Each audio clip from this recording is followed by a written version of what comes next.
Hello everyone, this is Harry's movie. In this issue, let's look at a juvenile film, Moon, that clones humans to save themselves. The environment of the future Earth is seriously polluted. An energy company discovers new clean energy on the Moon. They can use the machine to collect the new environmentally friendly helium-3 and send it to the Earth, bringing hope for people's survival. And the male protagonist Sam is the employee trained by this energy company to collect helium-3. He signs a 3-year contract with the company. In these 3 years, Sam must live on the Moon. He gets along with the intelligent robot Curry every day and records his work log. This life is repeated day after day. He has to accept these 3 years of loneliness. Sam learns to talk to himself in front of flowers or sing and watch TV with his robot friend. Sam is still full of hope, because after the 3-year period expires, he can go back to visit his wife and daughter. And the video footage occasionally sent by his wife becomes Sam's only comfort in his lonely life. Time goes slowly. Sam has only a few days to go home, but his physical condition begins to deteriorate every day. He has hallucinations and is distracted and burns himself. He also feels unable to do his daily fitness routine. Curry feels Sam's discomfort and asks him if he needs help. Sam pushes off and says he is fine. One time, Sam sees on the screen that the machine successfully collected another can of helium-3. So he is going to bring helium-3 back. But on the way, Sam has a serious accident. The car hits the collector and the oxygen leaks. The powerful impact brings huge damage to Sam. Sam puts on his helmet in a hurry and becomes unconscious. The accident makes the company believe that Sam has passed away. So Curry activates Sam's clone, let's call it Number 2. Number 2 wakes up from the bed. He drags his newly awakened body with difficulty. But he overhears the real-time conversation between Curry and company personnel. Curry told Number 2 that the lunar communication station is seriously damaged and cannot contact the Earth. It is recording a video for the company and hopes they will come to repair it as soon as possible. Number 2 doesn't think too much. After receiving Curry's test, he quickly resumes his work. Number 2 finds out a problem with the collection machine, so he sends a message to the company. He hopes the company will go out for repairs, but the company keeps him on standby. Number 2 doesn't want to be imprisoned by the company, and every time he wants to go out, he is prevented by Curry. In desperation, Number 2 deliberately damages the base's oxygen equipment. It is an excuse to go out to check whether the base station is damaged so that Curry can let him go. When Number 2, who goes out as he wishes, drives the rover on the Moon. Sam is accidentally found in a coma in a mining vehicle. Number 2 brings Sam back to the base for treatment. After waking up, Sam is surprised to see Number 2. He asks Curry why there is someone who looks the same as himself in the base. Curry does not answer him directly but says that the headquarters don't know that he survived the accident. Sam thinks something is strange, thinking it is his clone that is sent by the headquarters to replace him when the labor contract expires. Sam goes to talk to Number 2, but both think that each other is a clone of himself. Both think that they are the real Sam. To ease the embarrassment, Sam invites Number 2 to play table tennis and discusses the common memory of the two with Number 2. At the same time, the Earth sends a message telling Sam that it will send staff to repair the communication station in 14 hours. After hearing Sam's explanation, Number 2 feels something is wrong. They boldly speculate that neither of them may be the real body. Because Sam just said that before he arrived, the company has had a clone model. So there is probably a secret room in the base station where many clones are hidden. In the current high-tech era, the cost of developing a clone is much lower than cultivating a new person. Sam doesn't want to believe Number 2's words. 3 years of waiting has consumed all Sam's enthusiasm. His only hope and support now are to go home. To prove his guess, Number 2 tries his best to find this secret room in the base. But he ends up empty-handed. Angrily, he overturns Sam's nearly 1,000 hours of carving effort.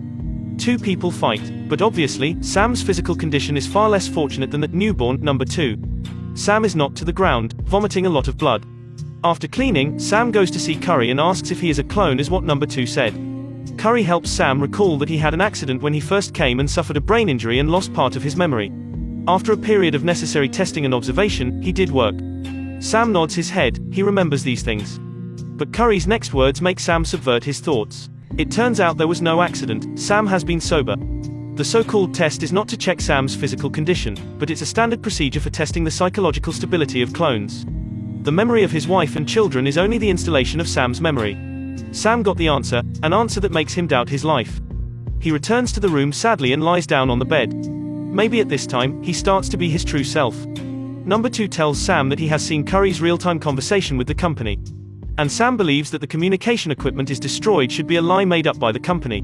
Sam believes Number 2 this time, and the two drive the rover to find the cause. For the first time in 3 years, Sam walks out of the company's prescribed work area. Soon they find the signal jammer, which proves the two people's conjecture. But Sam's health suddenly deteriorates and the two have to return to the base. Sam returns to the base and finds the body's memory data on the computer. He sees the video of each generation clone Sam. Every clone has been enthusiastic and has worked hard for 3 years to fight for the goal of going home. But 3 years later, they get sick and vomit blood. When the contract expires, they lie back in the space capsule full of hope, looking at the high screen and chanting words of blessings, praising them for their dedication to the company. The company will turn these clones into smoke after closing the capsule. According to the video, Sam finds a door to the secret room beside the space capsule. At this time, number 2 is also back. They find a large number of clones in the secret room. Sam is stimulated, puts on his communication device, and goes outside to relax. He walks a long way and finally connects to the signal. Sam turns on the computer and dials the video call at home. At this time, his daughter is already 15 years old, and his beloved one passed away a few years ago. When he knows that the real Sam has already returned to Earth, Sam on the moon turns off the computer hurriedly and loses control of his emotions. How much he is looking forward to going home, seeing his lover, seeing his daughter, but he is just a clone, his wife, his family, and even his memories are not his. No one expects him to go back, he lives in lies from beginning to end. Philosophically speaking, the most essential attribute of man is the social attribute. But Sam does not belong to this society, he is just a tool. A tool that has been abandoned and no one cherishes. He is very eager to go home, but where is his home? After Sam returns to the base, number 2 also sees the record of that conversation. But number 2 does not suffer from Sam's 3 years of waiting. Not only does he not despair, but he starts to fight for his freedom. Number 2 asks Curry to help them wake up a clone named Sam. Number 3 then kills number 3 and puts number 3 in the mining vehicle that crashed to deceive the staff who come here to the rescue, and took the opportunity to borrow the space shuttle carrying a helium-3 to let Sam go home to see his daughter for the last time. But number 3 is also human, Sam can't bear it, and his condition is getting worse and he doesn't want to go home anymore. Sam decides to sacrifice himself, let number 2 go back, and let Curry wake number 3. So it won't be discovered by the company. On the way to the scene of Sam's accident, Sam closes his eyes forever. Number 2 endures his grief and puts Sam back into the badly damaged rover. It is the place where he found Sam at the beginning. Now, he has to leave Sam behind. Back to the base, number 2 hurriedly packs his luggage. Curry comes to tell him that it has recorded everything here. People in the company only need to check the memory card to know all the truth. Curry claims that his job here is to protect Sam's safety. It wants to help Sam. It requests number 2 to restart itself so that he can clear the memory card and enter the work program with the new Sam after the restart. Number 2 agrees and tells Curry, "We are not programs, we are humans."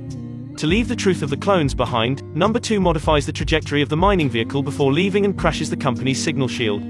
When he comes back to Earth, number 2 exposes the company's crimes. The company's stock price fell rapidly with public opinion. The bad guy gets the punishment he deserves. The movie ends here, but the last word from the director of the energy company, is he a monster or an illegal intruder, is still thought-provoking. If one day in the future, clones really appear on the Earth, so what status should we give them? Okay, this is the end of this issue. Friends who like it, don't forget to like and subscribe. Thanks for watching, see you next time.